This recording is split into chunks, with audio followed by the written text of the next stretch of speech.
ITI online কৰা application নাম্বাৰটো যদি আপোনাৰ হেৰাই গৈছে, এতিয়া আপুনি নিজৰ মোবাইলতে ITI অনলাইন কৰা এপ্লিকেশ্যন ID নাম্বাৰটো কেনেকৈ বিচাৰিব পাৰিব তাৰ বিষয়ে আজি এইটো ভিডিঅ'ত মই আপোনালোকক দেখুৱাম।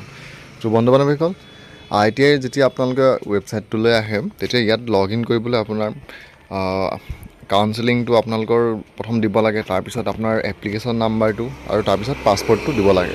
আৰু যদি আপোনাৰ এপ্লিকেশ্যন নাম্বাৰটো হেৰাই গৈছে তেতিয়া আপুনি এপ্লিকেশ্যন নাম্বাৰটো উলিয়াবলৈ হ'লে আপুনি অলপ তললৈ আহিব আৰু তললৈ আহিলে দেখিব ফৰগেট এপ্লিকেশ্যন নাম্বাৰ বুলি এটা অপশ্যন আছে।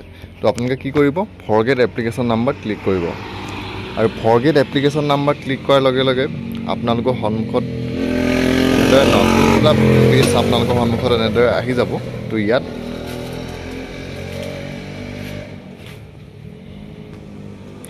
আপোনালোকে প্ৰথম দেখিছে কাউন্সেলিংটো আছে, আছাম ITI কাউন্সেলিং 2024।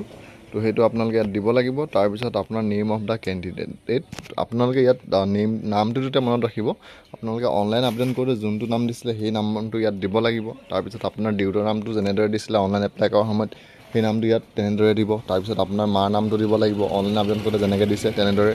তাৰপিছত আপোনাৰ যোনটো ডেট অফ বাৰ্থ হয়, ডেট অফ বাৰ্থটো দিব। ডেট অফ বাৰ্থটো দি আপোনাৰ যোনটো জেণ্ডাৰ হয়, জেণ্ডাৰটো দিব।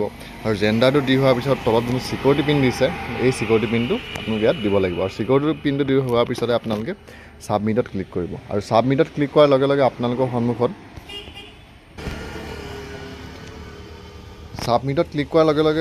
সন্মুখত এনেদৰে আহি যাব। তো ইয়াত আপোনালোকে অলপ তললৈ চালে দেখিব প্ৰথম যোনটো SL নং বুলি আছে তাত আপোনালোকে দেখিবলৈ পাইছে এপ্লিকেশ্যন যোনটো ইউজাৰ ID নাম্বাৰ হয় আপোনাৰ ITI, সেই এপ্লিকেশ্যন নাম্বাৰটো এনেদৰে আহি যাব। তাৰপিছত নেমত আপোনাৰ নামটো আহি যাব।